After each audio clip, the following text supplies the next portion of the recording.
Part 5 on who the fuck did I bring home.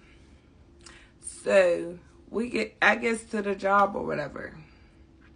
He's outside in the rain, furious, pacing back and forth. Mind you, I'm on the phone with one of my bestest friends, and we're laughing about my god baby. He gets in the car, slams the door. He was furious. And I just was like, bro, I'm gonna call you back. Let me talk to my man right quick. She said, all right. We hung up. When I say he didn't say nothing. Like, the whole 45-minute ride was like, you can hear a fucking pin drop. That's how quiet the ride was. But the whole time we're on our way back, he's on the phone just the whole way to my house. I ain't even asked, because I don't, at this point, it is what it is. We get back to my house, and like, I want to say, he came up to my room, he took a shower, he called a lift, and the lift pulled up. I didn't even know he was leaving. I didn't even know he had a way to go anywhere at this point. So, he leaves. I go outside just to check my car, because I have been gone for a week, and it has been snowing, ice storm, all type of shit. If you live where I live at, you know what I'm talking about. It was cold as fuck. So, I left my keys here before I went to Florida, just so he could go outside and like start my car every day, just to make sure my battery didn't die, because I was gone. So I goes outside just to start my car up. You know, I ain't been home in a week.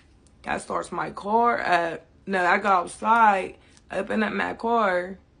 I try to like start it, and tell me why my battery's dead. My battery's dead. I done fucked my key up to the point where the key ain't in the housing no more. So even if it did, even if it wasn't my battery being dead, my key no longer was going to be programmed to work to my car, because the top part of my key, it needs the housing in order for it to, I guess it got a chip in it, whatever. So I never told him nothing about it, because low-key I was pissed that he even didn't say nothing and just got in the car and left. He didn't even fucking text me, call me all that day. Cool. He comes in the house at like, it was like 1:30. 1:30 down there too. I'm already in a bed asleep. But I heard him come in the door. I seen it on my camera after I woke up. But I heard him when he came in my room. He ended up lifting up the covers and got in the bed. And he went to sleep. So the next morning, it's Tuesday. He had work. But since you had a way to get wherever the fuck you was at, you can get back to work on your own, right? So he tries to wake me up for work. I turn right over. The alarm goes off for me to get my kids up for school. I get up. I get my kids ready. I get them dressed. I have to take my 4 older kids to school, because they don't got no bus pass, but they're supposed to be on the bus. So I take my kids to school. I calls my dad and ask him, because mind you, my car's fucked up. My keys fucked up. I need to call my dad, because clearly this man can't do much for me at this point. He couldn't even start my car the whole week that I was gone. So, calls my dad. I goes over to AutoZone, buy me a new battery, because, you know, this is Big Mama. I got my own bread. My dad meets me in front of my house. He changed out my battery. Then he told me to call the locksmith to get my key fixed, because my car wouldn't start either way because my key wasn't connected to the housing. I called the locksmith. The whole time I'm outside dealing with my car, this man is in my room on the internet that I pay for playing one of my kids' games. He, like, the way I park my car, y'all, you can see my car outside. I know for a fact he knew something was wrong with my car. He never gave a fuck. He never cared.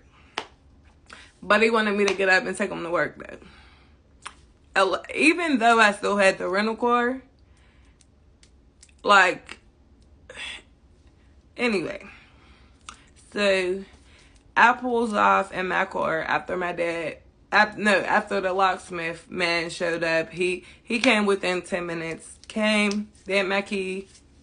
My dad was done with my battery. I got in my car and pulled off. I never told him that my car was messed up, but I know you know because you're so nebby. I know for a fact you were looking out the window when the fuck I was outside. I know you heard me talking to my dad and everything, but I never introduced him to my dad because this was so fresh and full of shit already that you wasn't even worthy of meeting my fucking dad. Like, at all. So, when I pulls off, I just goes and make sure my shit's cool. Like, I pulls up to the gas station, fill my car up. I come back home. No, matter of fact, I think I pulled up on my cousin just to see what she was doing, just to get out the house. We ended up going out to eat. We went to Applebee's. I just needed some air. Like, it was just too much friction. Bad energy. So, when I get home from eating with my cousin, he's gone. So, he caught him a lift again. So, at this point, I'm just like, all right, bet. It's like the day's going past. I done made dinner, got my kids together for bed, got their clothes out for school. I looked at the time. It's like 11, 12. Cool. I goes and lay down. This is regular for me. I sleep alone, and I'm okay with that. So I goes to sleep. When I wakes up in the morning, my alarm wakes me up. This man is nowhere to be found. Like, no call, no show. So I gets the kids up, get them ready for school. I text him and tells him, since you got somewhere to go at night, you might as well come get the rest of your things and you could go ahead. When I come back from dropping the kids off to school, tell me why he's here in a lift. He put all his stuff in the lift and he pulls off. He ain't never say nothing to me. And then whenever he gets to his destination, he's texting me talking all this stuff like, I would have never did that to you, but I'll be cool. First you leave me stranded at work, then you kick me out. But if you're gone all night, you have somewhere to go. I grew up in a 2-parent house where they laid up every day even when they were mad. So you think I'm finna tolerate that? You crazy. So I'm already knowing that you're talking to females. I'm already knowing that you're texting females. I just don't got no proof to provide what I need at that moment. But you staying out all night, that'll get you out the door real fast, fucking with me. He learned that day, though. So a couple days go past. He texts me talking all this stuff. Then he got real sweet, like, hey, I know I ain't been a realist man, and I would like to take you on a date to, like, you know, talk about everything. I'm like, okay, cool, because that's my soft spot. I love dates. I love anything that you're paying for that I don't have to pay for. I love that. We got a Buffalo Wild Wings. Tell me why, as soon as I sat down, he called me a shady bitch and got me put the fuck out because I lost my shit, y'all. I lost my shit. As soon as I sat down on the date, you called me a shady bitch. And I ain't never did nothing shady to you yet. So while you saying that, stand 10 toes on that.